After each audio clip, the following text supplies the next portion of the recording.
Good morning students. हमने last lecture में mycoplasma complete किया था। उससे पहले हम वायरस या विषाणु पढ़ चुके हैं। आज हम प्रारंभ करने जा रहे हैं जीवाणु या बैक्टीरिया। ये टॉपिक थोड़ा बड़ा है वायरस और माइकोप्लाज्मा के कंपेयर में, तो इसे हम अलग अलग पार्ट्स में पूरा करेंगे।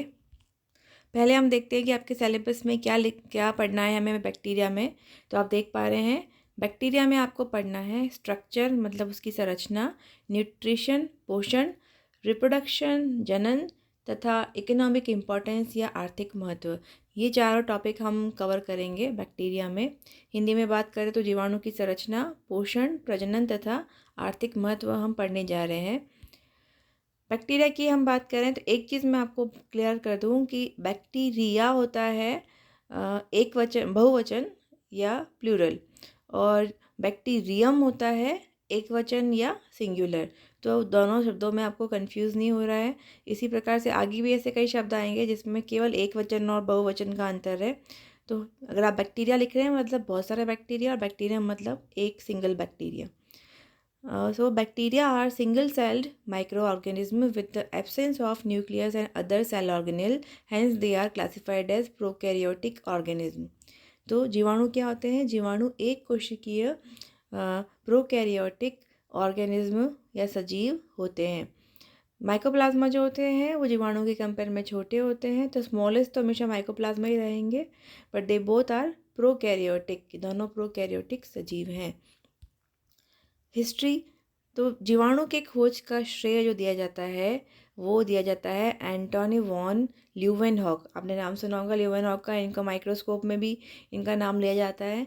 ये एक क्लोथ मर्चेंट मतलब कपड़े के व्यापारी थे जो कि माइक्रोस्कोप के लेंसेज बनाने का शौक़ रखते थे, और इन्होंने सबसे पहले जीवाणुओं को अपने स्वयं के द्वारा बनाए हुए माइक्रोस्कोप द्वारा देखा 1676 1676 में, और इन्हें एनिमाक्यूल्स कहा। एनिमाक्यूल्स का मतलब एक लैटिन शब्द है, ये लैटिन भाषा का शब्द है जिसका मतलब होता है एनिमल्स। तो उन्होंने छोटे छोटे एनिमल्स देखे थे, टाइनी एनिमल्स मतलब छोटे छोटे एनिमल्स। तो यहाँ पे एंटोनी वॉन ल्यूवेनहॉक 1676 और क्या कहा था जीवाणुओं को? एनिमाक्यूल्स। अब इसके बाद इसका वर्गीकरण सर्वप्रथम किया था कैरोलस लीनियस ने 1758 1758 में। उन्होंने जीनस वर्मीज में ने रखा था। जो नाम बैक्टीरिया है ये दिया था एहरनबर्ग ने 1829 में। इसके बाद में वैसे बैक्टीरिया की हिस्ट्री में बहुत से लोगों का नाम आप ऐड कर सकते हैं, जैसे लुईस पास्चर हैं, स्पेल्जियानी है जिन्होंने ये बताया था कि जीवाणुओं की या किसी भी सजीव की उत्पत्ति स्वतः नहीं होती, स्पॉन्टेनियस नहीं होती, इसकी उत्पत्ति वातावरण से ही होती है। तो ये भी आप ऐड कर सकते हैं, लेकिन सबसे इम्पॉर्टेंट तो एंटोनी वॉन ल्यूवेनहॉक ही है। देन 1876 एंटोनी वॉन ल्यूवेनहॉक के जीवाणु के खोजने के 2 साल के पश्चात रॉबर्ट कोच ने यह बताया कि जो माइक्रोब्स या सूक्ष्म जीव होते हैं वो रोगाणु होते हैं, वो रोगों के कारण होते हैं, रोग उत्पन्न करते हैं। तो उन्होंने सबसे पहले बैसिलस एंथ्रासिस नामक जीवाणु को एंथ्रेक्स रोग का कारक बताया था। तो ये है रॉबर्ट कोच, जिन्होंने फिर आगे अपने कोच पोस्टुलेट भी दिए थे कि कोई रोग किस प्रकार से होता है। तो यहाँ पे ये कुछ हिस्ट्री के पॉइंट है जो आपको कवर करने हैं। ये एक फोटोग्राफ है जो कि है एंटोनी वॉन ल्यूवेनहॉक की, और साथ में जो दिया हुआ एक वो उनके द्वारा बनाया हुआ माइक्रोस्कोप है जहाँ जिससे उन्होंने जीवाणु को देखा था सबसे पहले। अब हम पढ़ने जा रहे हैं जनरल करेक्टरिस्टिक्स ऑफ बैक्टीरिया, जीवाणु के सामान्य लक्षण। तो पहला लक्षण तो यह है कि दे आर यूनिसेल्युलर, ये एक कोशिकीय होते हैं, एंड प्रोकैरियोटिक, एवं ये प्रोकैरियोटिक होते हैं। तो बेटा जो ये प्रोकैरियोटिक शब्द है, यदि आप जानते हैं कि प्रोकैरियोटिक और यूकैरियोटिक कोशिका में क्या अंतर है, तो आप जीवाणुओं के अधिकांश लक्षण अपने आप लिख सकते हैं। वो आगे बताऊंगी मैं कैसे।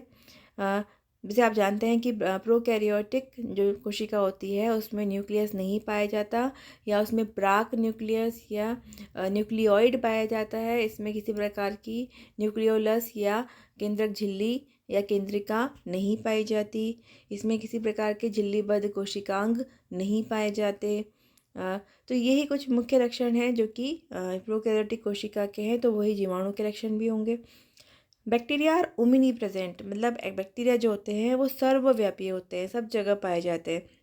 चाहे वो धरती हो, वायु हो, जल हो, जहाँ पे भी लाइफ पॉसिबल है, जीवन पॉसिबल है, चाहे वो गर्म पानी के झरने हो, ऑक्सीजन है नहीं है, सब जगह पर जीवाणु पाए जाते हैं। दे हैव सेल वॉल, उनके ऊपर कोशिका भित्ति पाई जाती है, लेकिन ये कोशिका भित्ति सेलुलोज की नहीं बनी होती, ये पेप्टिडोग्लाइकेन की बनी होती है। Then bacteria can be autotrophic और हेटरोट्रॉफिक। बैक्टीरिया स्वपोषी या परपोषी हो सकते हैं, वो अपना खाना स्वयं बना सकते हैं या अपने खाने के लिए किसी और पर डिपेंडेंट हो सकते हैं। और इसी के साथ यदि बैक्टीरिया परपोषी है तो वह सिम्बायंट्स मतलब सहजीवी हो सकते हैं, मृतोपजीवी हो सकते हैं या परजीवी हो सकते हैं। They can be symbionts, they can be saprotrophs और they can be parasites. Bacteria इन तीनों में से कुछ भी हो सकते हैं। सम फोटोसिंथेटिक बैक्टीरिया है bacteria chlorophyll at the place of chlorophyll. अब जो बैक्टीरिया ऑटोट्रॉफिक है मतलब स्वपोषी हैं, वे जीवाणु, उन जीवाणुओं में क्या पाया जाता है, बैक्टीरिया क्लोरोफिल पाया जाता है। हमारा सामान्य जो क्लोरोफिल होता है वह नहीं पाया जाता, एक अलग प्रकार का क्लोरोफिल पाया जाता है। अगर हम इसके डीएनए की बात करें तो इसके डीएनए में हिस्टोन प्रोटीन नहीं पाए जाते। आप जानते हैं कि डीएनए की डबल हेलिक्स संरचना को बाउंड करके रखने में हिस्टोन प्रोटीन एक महत्वपूर्ण कार्य करते हैं, क्योंकि उसके ऊपर ही डीएनए जो है उसकी कुंडली बनती है, तो इसमें हिस्टोन प्रोटीन्स नहीं पाए जाते। राइबोसोम इज 70S टाइप, इसमें राइबोसोम पाया जाता है क्योंकि राइबोसोम झिल्लीबद्ध कोशिकांग नहीं होता। तो जो भी प्रोकैरियोटिक कोशिका हैं उसमें राइबोसोम जो पाया जाता है वह 70S या 70S प्रकार का पाया जाता है, जबकि यूकैरियोटिक कोशिकाओं में राइबोसोम 80S प्रकार का पाया जाता है, 80S प्रकार का पाया जाता है। Then all membrane bound cell organelles are absent, बता चुकी हूँ मैं आपको, क्योंकि प्रोकैरियोटिक कोशिका है तो इसमें कोई झिल्लीबद्ध कोशिकांग नहीं पाया जाता। Vegetative reproduction is done by binary fission, cyst formation, budding and gonidia. तो ये द्विविभाजन या पुटिका फॉर्मेशन या मुकुलन, इनके द्वारा क्या होता है, कायिक जनन पाया जाता है जीवाणु में, जिनको हम डिटेल में आगे पढ़ेंगे। एसेक्सुअल या अलैंगिक जनन होता है स्पोर फॉर्मेशन के द्वारा। बहुत प्रकार के स्पोर्स बनते हैं इसमें, जैसे एंडोस्पोर हो गया, एक्सोस्पोर हो गया, और भी बहुत प्रकार के एकाइनिट्स हो गए, इसमें स्पोर बनते हैं जिसके द्वारा एसेक्सुअल रिप्रोडक्शन या अलैंगिक जनन इसमें संपन्न होता है। सेक्सुअल रिप्रोडक्शन जो एक्चुअल में एब्सेंट होता है, बट यहाँ पे जेनेटिक रिकम्बिनेशन पाया जाता है। मतलब इसमें किसी प्रकार का नर युग्मक या मादा युग्मक बन के मेल गैमेट फीमेल गैमेट के बीच में फर्टिलाइजेशन नहीं होता, क्योंकि सेक्सुअल रिप्रोडक्शन में आप जानते हैं कि युग्मकों का निर्माण, फिर उनका संयुग्मन या युग्मनज का निर्माण बहुत इंपॉर्टेंट होता है। तो इस प्रकार की प्रक्रिया नहीं पाई जाती, बट इसमें जेनेटिक रिकम्बिनेशन पाया जाता है। मतलब एक जीवाणु का डीएनए किसी विधि द्वारा दूसरे जीवाणु के डीएनए से मिल जाता है या उसमें ट्रांसफ़र हो जाता है। अब ये कौन कौन सी विधियाँ होती है जिसके द्वारा इसका डीएनए ट्रांसफ़र होता है, तो इसमें होता है कॉन्जुगेशन, ट्रांसडक्शन, ट्रांसफॉर्मेशन। कॉन्जुगेशन मतलब संयुग्मन, ट्रांसडक्शन मतलब पारक्रमण, और ट्रांसफॉर्मेशन का मतलब होता है रूपांतरण। ये 3 विधियाँ हैं, इन तीनों को हम पढ़ेंगे डिटेल में जीवाणु में लैंगिक जनन के अंतर्गत। अब हम आएंगे स्ट्रक्चर ऑफ, सबसे पहला जो मैंने क्या कहा था, आपको भी पढ़ाया था, आपको जो सिलेबस में आप पढ़ने जा रहे हैं स्ट्रक्चर ऑफ बैक्टीरिया, इसकी संरचना कैसी होती है। उसके बाद आप पढ़ेंगे इसमें पोषण कैसा होता है, और तीसरा आप पढ़ेंगे जनन कैसा होता है, और चौथा इसकी आर्थिक महत्व या इकोनॉमिक इम्पोर्टेंस। इन चारों को हम अलग अलग लेक्चर्स में कंप्लीट करेंगे। तो आज हम पढ़ने जा रहे हैं structure of bacteria. Structure of bacteria में हम 3 पॉइंट पढ़ेंगे। साइज मतलब इसका परिमाप, शेप मतलब इसकी आकृति या आकार, और कॉन्स्टिट्यूएंट्स मतलब इसके घटक कि किस किस चीज़ से बना होता है। तो आज के लेक्चर में हम केवल साइज़ और शेप पढ़ेंगे। नेक्स्ट लेक्चर में हम कॉन्स्टिट्यूएंट्स या जीवाणु के घटक पढ़ेंगे। हम इसकी साइज़ की बात करें तो जीवाणु को, मैंने आपको बताया था कि जो जीवाणु सबसे मेन सूक्ष्म जीव है, माइक्रोब। आपको जब मैंने सिलेबस का इंट्रोडक्शन दिया था तो बताया था कि आपके पेपर का नाम ही डाइवर्सिटी ऑफ क्रिप्टोगेम्स, और इसमें स्पेशली माइक्रोब्स एंड क्रिप्टोगेम्स है। तो माइक्रोब्स का मतलब मैंने क्या बताया था, शब्द माइक्रोब्स कहाँ से आया है कि जो कि माइक्रो यूनिट्स, मतलब जिनकी जो आकृति होती है वो माइक्रोमीटर के अंदर होती है, और इसको हम माइक्रोस्कोप के द्वारा देख सकते हैं। ओके, तो ये आपको समझना पड़ेगा कि इसको हम माइक्रोब क्यों कहते हैं। और माइक्रोमीटर क्या होता है, 10⁻⁻6 मीटर। Micrometer is 10⁻⁻6 metre. तो इस प्रकार से हम संबंधित करेंगे इनको। Bacteria are in general 1/10 of the size of eukaryotic cell. एक यूकैरियोटिक कोशिका का लगभग 1/10वां भाग होता है बैक्टीरिया, और इसकी जो साइज़ होती है वह, ये ध्यान से देखेंगे आप, सामान्यतया 0.5 माइक्रोन से 5 माइक्रोन तक होती है। 0.5 से 5 माइक्रोमीटर तक होती है। पर ऐसा नहीं कि सारे बैक्टीरिया इसी साइज़ के होते हैं, मैंने कहा था सामान्यतया। तो ज़्यादातर बैक्टीरिया इसी साइज़ रेंज में आते हैं, परंतु कुछ इससे छोटे भी होते हैं जो कि 0.3 माइक्रोन तक भी हो सकते हैं, और कुछ 80 माइक्रोमीटर तक बड़े भी हो सकते हैं। तो ये हुई इसकी साइज़। हमारी जो आँखों की लिमिट है, हमारी आइज़ है वो 200 माइक्रोन तक देख सकती है, इससे कम का नहीं देख सकती। जैसे हम बोलते हैं ना 2 नैनोमीटर तक हम देख पाते हैं, 0.2 नैनोमीटर तक। तो and as many bacteria are smaller than this size, they are not visible by naked eye. क्योंकि सब जो जीवाणु होते हैं वह इससे छोटी साइज़ के होते हैं, तो हम अपनी नग्न आँखों से जीवाणुओं को नहीं देख सकते। सबसे कॉमन जो जीवाणु हम पढ़ते हैं वो होता है स्टीरिया कोलाई या ई कोलाई। सामान्यतः आप डायग्राम भी इसी का बनाते हैं और इसकी डिटेल भी इसी की पढ़ते हैं। इसकी जो साइज़ होती है वो 1.1 से लेके 1.5 नैनोमीटर व्यास तक की होती है। तो ये आपको साइज़ में बताना है। ये मैंने एक फ़ोटोग्राफ ऐड किए ताकि आप कंपेयर कर पाएँ कि बैक्टीरिया कहाँ उपस्थित है बाकी सबके कंपेयर में। तो नीचे एक स्केल दे रखी है जो कि 0.1 नैनोमीटर से लेके 1 मीटर। जैसे जैसे आप लेफ़्ट से राइट की तरफ बढ़ रहे हैं, तो यहाँ पे क्या हो रहा है कि आकृति बढ़ रही है, आकार बढ़ रहा है। तो यहाँ पे जब नैनोमीटर साइज़ होगी तो आपको इलेक्ट्रॉन माइक्रोस्कोप दिखना पड़ेगा, जबकि माइक्रोमीटर साइज़ है अगर 1 से लेके ऊपर अबव देन 1 माइक्रोमीटर, तो फिर आप लाइट माइक्रोस्कोप द्वारा देख सकते हैं। तो यहाँ पे हम देख रहे हैं कि बैक्टीरिया माइटोकॉन्ड्रिया के साथ में लगभग उसी रेंज में है, जबकि यूकैरियोटिक कोशिकाएं इससे बड़ी होती है। 1 माइक्रोमीटर यदि क्या है जीवाणु है, तो लगभग 100 माइक्रोमीटर या 10 माइक्रोमीटर से लेकर 100 माइक्रोमीटर तक क्या होती है, यूकैरियोटिक कोशिकाएं होती है। शेप या इसका आकृति या आकार। आकृति हम देखेंगे कि जीवाणुओं की आकृति निश्चित रहती है। माइकोप्लाज्मा की तरह यह प्लियोमॉर्फिक नहीं होते, या फिर ये इनकी आकृति चेंज नहीं होती सामान्यतया। अब किसी भी कोशिका की आकृति को निर्धारित कौन करता है, उसका सेल वॉल।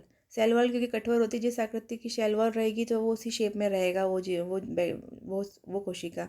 तो यहाँ पे है the common categories of bacteria based on their shapes are. सामान्यतया कौन कौन सी कैटेगरीज होती है जीवाणु के शेप की, तो वो होती है कोकाई मतलब गोलाकार। अब यहाँ पे देखिए, आप कोकस लिखेंगे तो एक वचन, कोकाई लिखेंगे तो बहुवचन, बैसिलस लिखेंगे तो एक वचन, बैसिलाई लिखेंगे तो बहुवचन। तो आप समझेंगे चीज़। कोकाई मतलब गोलाकार, बेसिलाई मतलब छड़ के समान, स्पाइरल मतलब कुंडली नुमा या सर्पिलाकार, एंड अदर शेप्स, और कुछ डिफरेंट टाइप की आकृति हो सकती है। तो यहाँ पे हम बताएंगे मेनली हम 3 को पढ़ेंगे। 4th में तो आप 2-3 एग्जाम्पल दे सकते हैं जो कुछ अलग प्रकार की आकृति रखते हैं। देखिए कोकाई, यहाँ में बताया हमने, तो कोकाई में आप देख पा रहे हैं कि जिसमें गोलाकार संरचना है। कोकाई विभिन्न प्रकार की हो सकती है, हम आगे पढ़ेंगे। और रोड्स में जो ग्रीन कलर का पोर्शन आप देख रहे हैं जिसमें लंबी लंबी छड़ के समान संरचना है, तो इसको हम कहते हैं रोड्स। और स्पाइरल में आप देख रहे हैं तंतुनुमा या कुंडलीनुमा संरचना है, इसको हम कहते हैं स्पाइरल्स। ये 3 इंपॉर्टेंट है। अब एक बार हम आते हैं कोकाई पे। The bacteria that are oval और स्फेरिकल इन शेप, जो कि अंडाकार या गोलाकार होते हैं, उन्हें हम कोकाई कहते हैं। सिंगल को क्या बोलते हैं, कोकस कहते हैं। ये अकेले भी पाए जाते हैं और ये ग्रुप में भी पाए जाते हैं।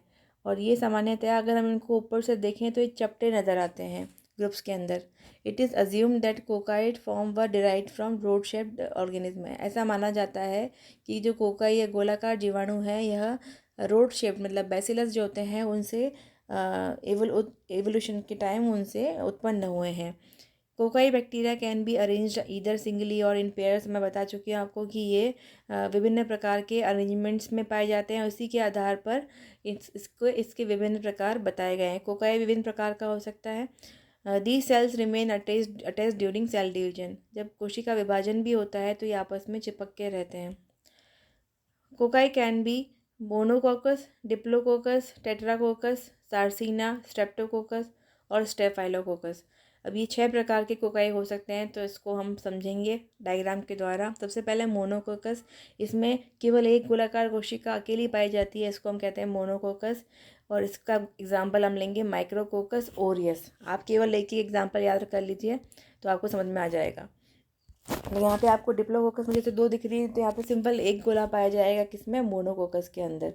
इसके बाद डिप्लोकोकस, इसमें आप नाम बता रहा है आपको, डिप्लो मतलब 2, इसमें 2 जीवाणु की कोशिका एक पेयर के रूप में पाई जाती है, इसे हम कहते हैं diplococcus. Some of the cells in this arrangement might remain spherical while some might appear flattened.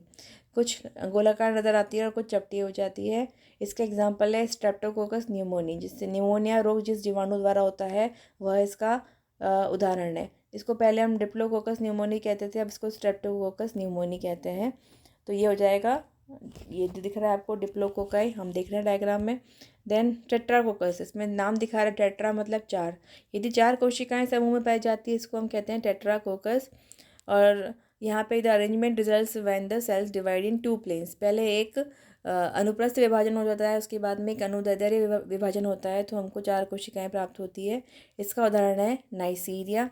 तो आप देख रहे हैं टेट्राकोकस, आपको 4 से कोशिकाएं नज़र आ रही है एक डायग्राम में। इसके बाद में हम पढ़ेंगे sarcina. In this group the bacterial cells form group of 8 cells. यहाँ पे 8 सेल्स पाए जाते हैं जो कि एक घन के समान या फिर एक क्यूब के समान नज़र आते हैं, इसे हम कहते हैं, इसका उदाहरण है सार्सिना ल्यूटिया। इसके नाम में समझ आ रहा है कि सार्सिना, अगर बैक्टीरिया का नाम भी सार्सिना है, उदाहरण क्या है, सार्सिना ल्यूटिया। तो सार्सिना आप देख पा रहे हैं, ये क्यूब के समान संरचना सबसे जो ग्रीन कलर में सबसे लास्ट में दे रखी है वो है सार्सिना। इसके पश्चात हम पढ़ेंगे स्ट्रेप्टोकोकाई। स्ट्रेप्टोकोकाई, यहाँ पे जो बैक्टीरिया की कोशिकाएं होती है वो लंबी चेन्स के रूप में व्यवस्थित होती है, इसको हम कहते हैं स्ट्रेप्टोकोकाई। इसका उदाहरण है streptococcus mutans, streptococcus mutans. Then staphylococcus. Staphylococcus, आप इसमें क्या होता है कि अंगूर का जैसे गुच्छा होता है उसके समान संरचना पाई जाती है, उसे हम कहते हैं स्टेफाइलोकोकस। इसका उदाहरण है स्टेफाइलोकोकस ऑरियस। तो आप इसको सिंपल डायग्राम के द्वारा बता के जहाँ उसमें और साथ में एक एक उदाहरण दे के इसको कंप्लीट कर सकते हो। तो ये 6 प्रकार के कोकाई आपको यहाँ डायग्राम में नज़र आ रहे हैं, जिसमें 6 में से आपको 5 नज़र आ रहे हैं मोनोकोकस। इसमें नहीं, जो ग्रीन कलर के डायग्राम है उसमें मोनोकोकस के अलावा डिप्लोकोकस, टेट्राड या सार्सिना और स्टेफाइलोकोकस आपको सब नज़र आ रहे हैं। अब हम पढ़ेंगे, नेक्स्ट है बेसिलाई। बेसिलाई जो होते हैं दे आर रोड शेप्ड, वो छड़ के समान संरचना वाले होते हैं और वे अकेले भी पाए जाते हैं, ग्रुप में भी पाए जाते हैं। Bacilli bacteria are among the first bacteria to have arisen. ऐसा माना जाता है एवोल्यूशन में सबसे पहले बेसिलाई बैक्टीरिया आए थे और इनसे ही बाकी बाद में दूसरे बैक्टीरिया डिराइव हुए हैं। This has been assumed upon the observation of the behaviour of filamentous E coli cell when. इसे हम ज़्यादा पढ़ने की आवश्यकता नहीं है, लेकिन आपको बस इतना ध्यान रखना है कि ये छड़ के समान जीवाणु होते हैं जो कि ग्रुप में या अकेले पाए जाते हैं। इसमें भी उसी प्रकार से हम पढ़ेंगे मोनोबैसिलस, मतलब केवल एक सिंगल सेल पाई जाएगी तो उसे हम कहेंगे मोनोबैसिलस। इसका उदाहरण है बेसिलस सुबुटिलस। सेकंड है डिप्लोबैसिलस, यदि 2 कोशिकाएं ग्रुप में पाई जाएगी तो उसे हम कहते हैं डिप्लोबैसिलस। इसका उदाहरण है क्लैप्सिएला राइनोस्क्लेरोमैटिस, क्लैप्सिएला राइनोस्क्लेरोमैटिस। तो आप एक एक नाम अगर याद कर पाएँ तो बेटर रहेगा। इसका हम एक बार डायग्राम देख लेते हैं। ये बेसिलाई में आप देख रहे हैं चेन ऑफ बेसिलाई है, ये सिंगल बेसिलाई है, ये देखिए आप बेसिलाई। स्ट्रेप्टोबैसिलस दिख रहा है आपको। कोकोबैसिलाई भी एक चीज़ होती है जिसमें कि दोनों का मिक्सचर होता है, कि बैक्टीरिया कुछ थोड़े अबल टाइप शेप बन जाता है इनका, कि वो लंबे और गोले का छड़ और गोले का मिक्सअप होता है। तो हमने पढ़ा था बेसिलाई जिसमें मोनोबैसिलस, डिप्लोबैसिलस। देन स्ट्रेप्टोबैसिलस, इसमें जो बेसिलाई हैं उनकी चेन पाई जाती है। स्ट्रेप्टो का मतलब हमेशा चेन से रहेगा, चाहे स्ट्रेप्टोकोकस है तो गोलाकार संरचनाओं की चेन है, और स्ट्रेप्टोबैसिलस है तो छड़ाकार संरचनाओं की चेन है। इसका उदाहरण है स्ट्रेप्टोबैसिलस मोनिली फॉर्मिस, ये आप याद करेंगे। देन है स्पाइरल। स्पाइरल होता है कि जो तंतुनुमा, या the group includes bacteria that are either helical shaped और कर्व्ड, जो या तो कुंडली के समान संरचना वाले होते हैं या फिर वो कर्व्ड या मुड़े हुए होते हैं, कॉमा शेप्ड होते हैं, इसको हम कहते हैं स्पाइरल। तो यहाँ पे ज़्यादा कर्व बहुत कम भी हो सकता है और बहुत ज़्यादा भी हो सकता है। और स्पाइरल जो बैक्टीरिया होते हैं उनको हम 3 कैटेगरी में बांट सकते हैं। पहला है विब्रियो, दूसरा है स्पाइरोकीट और तीसरा है स्पाइरिला। अब इन तीनों में क्या अंतर है हम देखेंगे। विब्रियो मतलब जिनकी संरचना कॉमा के समान होती है, आप जानते हैं विब्रियो का मतलब है कॉमा, और इसका उदाहरण है विब्रियो कोलेरी। ये सब जानते हैं, बहुत कॉमन बैक्टीरिया विब्रियो कोलेरी, जो कि हेजा जो डिजीज़ होती है उसको उसका कारक होता है, जिसको हम कोलेरा भी कहते हैं। नेक्स्ट है स्पाइरोकीट। स्पाइरोकीट जो होते हैं, these bacteria have spiral bacteria having helical shape. अब इसको बताती हूँ मैं कैसा दिखता है ताकि आप समझ पाएंगे स्पाइरोकीट को। यहाँ पे आप देखिए सबसे एंड में जो पर्पल कलर का दे रखा है, it is helical shape bacteria आपको दिख रहा है, इट इज़ कॉल्ड स्पाइरोकीट। नज़र आ रहा है आपको। और विब्रियो में आप देख रहे हैं एक हल्का सा कर्व है, और जो आगे आपको दिख रहा है वो तो फ्लैजिला है, लेकिन जो पीछे आपको डार्क पर्पल का है वो कॉमा शेप संरचना नज़र आ रही है, वो विब्रियो है। तो यहाँ पे हम पढ़ेंगे, यहाँ पे भी आप देखिए स्पाइरोकीट दिख रहा है, हेलिकल संरचना जो कि स्प्रिंग के समान संरचना होती है, it is called spirochete. So, the spirochetes are spiral bacteria having a helical shape. These are flexible and have an axial filament which helps in motility. ये flexible होते हैं और ये इनमें एक फिलामेंट पाया जाता है जिसकी वजह से चल मतलब इनमें किसी प्रकार का फ्लैजिला नहीं मिलता, ये मूवमेंट करते हैं और स्वयं सर्पिल जैसे आप बोलते हैं ना अपन, जैसे सांप चलता है रैंक के, उस प्रकार से स्प्रिंग के समान संरचना होती है, तो ये वैसे ही मूवमेंट करते हैं संकुचित होके और फैल के। These filaments are essential distinguishing characters between spirochetes and other bacteria. These filaments run through the length of bacteria and thus help in twisting the motion of bacteria. इसका उदाहरण है ट्रेपोनीमा पैलिडम। ट्रेपोनीमा पैलिडम स्पाइरोकीट का उदाहरण है। Then spirilla. These bacteria are similar in structure with spirochete but are more rigid. ये क्या होते हैं, देखो स्पाइरोकीट और स्पाइरिला दोनों ही हेलिकल होते हैं संरचना, पर दोनों में अंतर ये होता है कि जो स्पाइरिला होते हैं वो रिजिड मतलब थोड़े कठोर होते हैं, वो फ्लेक्सिबल नहीं होते, जबकि जो स्पाइरोकीट होते हैं वो फ्लेक्सिबल होते हैं। They too have a flagellum but lack the endoflagella like in spirochete. Spirochete में एंडोफ्लैजिला पाए जाते हैं, मतलब इसके अंदर तंतुनुमा संरचनाएं पाई जाती है जो उसकी मूवमेंट में हेल्प करती है और इट इज़ फ्लेक्सिबल। बट यहाँ पे जो स्पाइरिला है वह फ्लैजिला की सहायता से मूवमेंट करता है, इसमें फ्लैजिला पाए जाते हैं। एग्जाम्पल है स्पाइरिलम वॉल्यूटेंस। स्पाइरिलम वॉल्यूटेंस। वापस समझेंगे हम विब्रियो और स्पाइरोकीट में क्या अंतर है। डायग्राम के द्वारा आप समझ देखिए, डायग्राम आप देखेंगे पर्पल कलर का दे रखा है स्पाइरिला, जिसमें आपको एक स्पाइरल संरचना नज़र आ रही है पर्पल कलर की, और उसके आगे फ्लैजिला नज़र आ रहे हैं, जबकि स्पाइरोकीट में किसी प्रकार के फ्लैजिला नहीं पाए जाते। तो यहाँ पे आप देख रहे हैं स्प्रिंग की समान संरचना है स्पाइरोकीट्स की।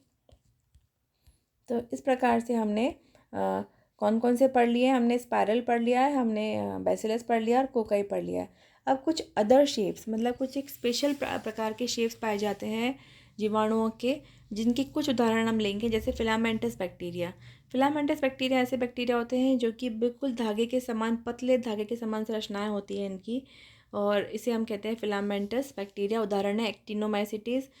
कई बार इसको एक अलग वर्ग में रखा जाता है एक्टिनोमाइसिटीज़ को। तो ये है उदाहरण फिलामेंटस बैक्टीरिया। प्लियोमॉर्फिक बैक्टीरिया हमने माइकोप्लाज्मा पढ़ा था, तो बैक्टीरिया को भी कई बार माइकोप्लाज्मा को भी बैक्टीरिया के साथ में पढ़ा जाता है, तो इसमें हम माइकोप्लाज्मा का उदाहरण लग सकते हैं प्लियोमॉर्फिक बैक्टीरिया में। देन स्टॉक्ड बैक्टीरिया, ऐसे बैक्टीरिया जिसमें तंतु पाया जाता है, नीचे एक जैसे पेड़ का तना होता है या फ्लावर का स्टॉक होता है, वैसे एक नीचे एक व्रंत पाया जाता है, तो सव्रंत बैक्टीरिया इनको हम बोल सकते हैं, दे आर स्टॉक्ड बैक्टीरिया। और इसका उदाहरण है कॉलोबैक्टर क्रीसेंटस। कॉलोबैक्टर क्रीसेंटस, तो यही है। इसके अतिरिक्त अगर हम पढ़ना चाहें तो एक ह्यूमन मेड बैक्टीरिया होता है, शेप होता है, इसको हम एल फॉर्म कहते हैं। इस पर भी बहुत सारे क्वेश्चंस बनते हैं कंपटीशन के। तो एल फॉर्म क्या है कि बैक्टीरिया विदाउट सेल वॉल, उसके ऊपर का सेल वॉल हटा दिया जाता है, तो उसको हम एल फॉर्म कहते हैं। यह सबसे पहले क्लीनबर्ग ने स्ट्रेप्टोबैसिलस मोनलीफॉर्मिस एक बैक्टीरिया है जिसके ऊपर का उन्होंने सेल वॉल को हटा के प्रोटोप्लास्ट को संवर्धित किया था, जिसे हम एल फॉर्म जिस नाम दिया गया। ये मैं आपको इसलिए बता रही हूँ बेटा क्योंकि ये कंपटीशन पॉइंट ऑफ व्यू से बहुत इम्पॉर्टेंट होता है। और जब हम जैसे हम किसी जीवाणु की कोशिका भित्ति को हटाते हैं, तो इसे हम स्फीरोप्लास्ट कहते हैं ग्राम नेगेटिव बैक्टीरिया में, जबकि ग्राम पॉजिटिव बैक्टीरिया में इसे प्रोटोप्लास्ट कहते हैं। और जब ये स्फीरोप्लास्ट या प्रोटोप्लास्ट विभाजित होता है तो उस द्वारा हमें एल फॉर्म जीवाणु प्राप्त होते हैं। तो हम इतना ही पढ़ेंगे आज। इसके बाद में जो नेक्स्ट लेक्चर है उसमें हम पढ़ेंगे कॉन्स्टिट्यूएंट्स ऑफ बैक्टीरिया। बैक्टीरिया के घटक क्या क्या होते हैं, जीवाणु के घटक, जिसमें हम उसकी कोशिका भित्ति, कैप्सूल, फ्लैजिला, पाइलाई और उसमें पाए जाने वाले विभिन्न कोशिकाओं को अध्ययन करेंगे। धन्यवाद।